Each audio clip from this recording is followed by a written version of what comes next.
Dobar dan, dragi moji prijatelji. Ja se zovem Samir Nišić, kao što znate, već ste mi u prijateljima ili ste u grupi ili ste čuli za mene.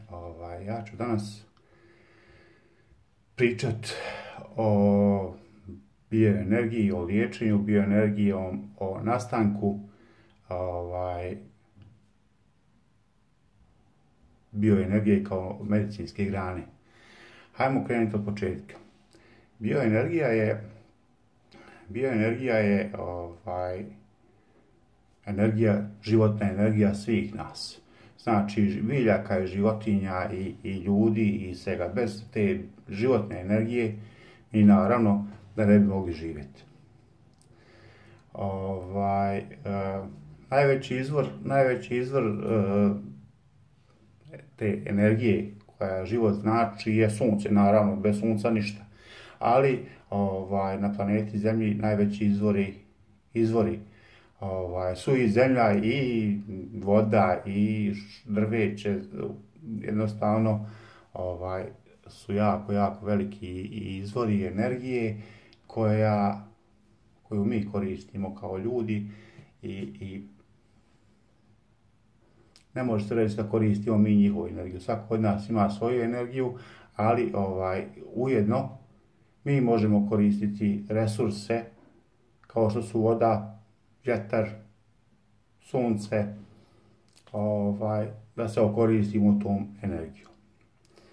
Liječenje bioenergijom je starije od ljudskog roda, samo po sebi. Jer svaki put mi znamo da kad nas zaboli bilo koji organ, ruka, noga, glava ili bilo šta, mi odmah rukom pritiskamo na to mjesto mahinalno. Zato što smo sami nesvjesno svjesni da posjedujemo tu energiju koja će ublažiti bol na tom mjestu. Dakle, svako od nas ima tu bioenergiju.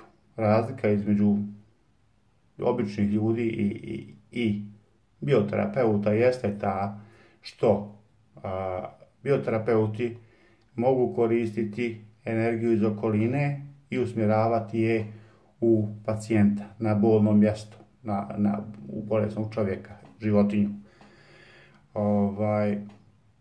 To je jedina razlika između nas. Svi ljudi mogu biti bioterapeuti donekle. Jer što god čovjek više vježba, više trenira, više upućuje energiju od sebe prema drugome, kanali su čišći, energije sve više i više odlazi. Tako da je fama bioterapeuta skinuta. Nije to nikakva čarolija, nije to nikakva magija, nije to nikakva vražbina, sihir ili nešto. To je mogućnost upijanja energije iz okoline i usmjeravanje u ljude kojima je potrebno. A bolest je u stvari nedostatak energije na određenom mjestu. Jedino u slučaju kad je u slučaju upala, onda je višak energije na tom određenom mjestu koje je upaljeno, pa se u tom slučaju skida taj višak energije da bi se smanjila upala, da bi se smanjila temperatura, da bi se smanjio protok krvi na tom mjestu, da bi se mjesto smirilo. Medicinski korištenje bioenergijom je starije od 2000 godina i potiče iz Kine. Kinezi su, ko što su najstariji korisnici akupresura, akupunkture i mnogih drugih medicinskih grana, tako su isto najstariji korisnici za liječenje i bioenergiju. Dakle, tu nema puno nepoznanica. Svako od nas, ako slučajno dijete zaboli ruka, noga, glava ili nekog od ukućana, ako zna na koji način treba postaviti ruke, postavi ruke, za minutu, dvije nestane glavobolji. Za te stvari sitne ne treba bioterapeut. Bioterapeuti su ljudi koji se bave tretiranjem raznoraznih bolesti. Znači, niko od nas nije mađiončar pa će kliknuti palcima i nestane bolest. Radi se sklop terapija koje se u principu rade od 4 do 7 u jednom tretmanu, u jednom paketu. Ako je bolest teža, može se obnoviti nakon mjesec dana, mjesec i po, 2. Zašto mjesec i po, 2? Zato što posle 5, 6 ili 7 terapija koje se odrade, liječenje se ne završava. Nego je to u stvari tek početak terapije. Terapija traje još od 4 do 6 sedmica posle zadnje terapije koju mi odradimo i rezultat je definitivan tek nakon možda 2 mjeseca. Šta se može liječiti bioterapiju? Može liječiti sve, bukvalno sve.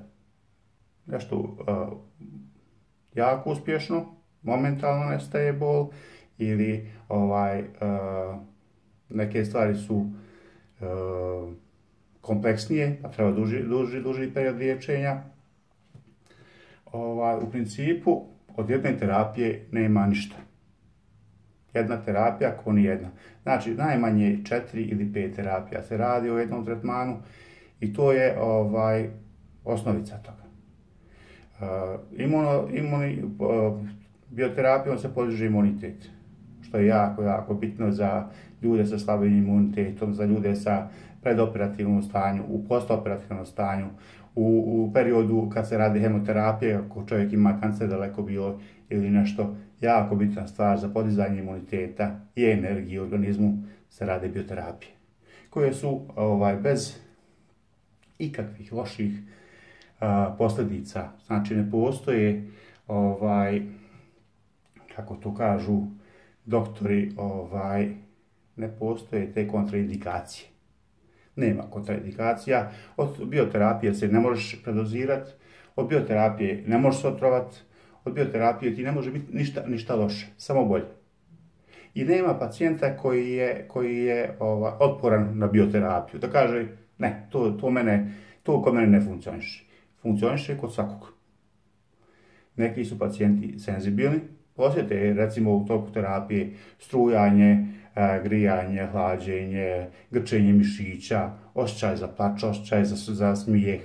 To su ljudi koji su senzibilni i osjetaju taj protek i te promjene u toku terapije. A 30% svih ljudi koji koriste terapije, koji dođu na tretmane, nosite ništa. Bukvalno ništa nosite do kraja terapije. Kad završi terapija, onda kažem pacijentu, hajde, ustani i prošetaj. U tom momentu kad pacijent ustani i prošeta, pitam kako se osjeća, u 99,99% slučajeva pacijent kaže, noge su mi lakše, disanje mi je bolje sam raspoložen, rasterećen sam u glavi, jednostavno od jedne jedine terapije. Znači, ali to tek početak. Prva terapija je tek početak jednog tretmana. U terapiji, kad se rade kompleksnije bolesti, jednostavno ja imam običaj reći da u sklopu terapije dođe i još jedna stvar koju je čovjek jako bitno da posluša, jeste da sredi svoje misli. Misli su jako bitne kod ljudi uopšte, kod liječenja raznoraznih bolesti. Jer onako kako posiješ, tako i požanješ. U stvari, ako misliš pozitivno, pozitivna se energija vraća nazad od univerzuma samog i organizam se bolje osjeća. Ako je čovjek negativan, ako čovjek je ophovan crnim mislima, on odašli od sebe negativnu energiju, tako mu se isto vraća nazad. Znači, tu bioterapeut ne može puno uraditi. Ja mogu njega osloboditi stresa, mogu mu pomoći da se bolje osjeća momentalno, ali on nakon 15-20 minuta kad izađe posle tretmana, on ponovo izove svoje crne misli i to je vrzino kolo. To nije dobro. Znači, misli su jako bitna stvar. Jako bitna stvar. To bi bilo za početak jedan kratki filmić od 10 minuta, početak jednog kompleksa filmića koji će biti između 5 i 10 minuta otprilike, u kojem ću ja pokušavati objasniti na koji način se vrše tretmani, kako funkcioniše bioenergija i sve ostalo. do sljedećeg gledanja, pozdravljam vas puno.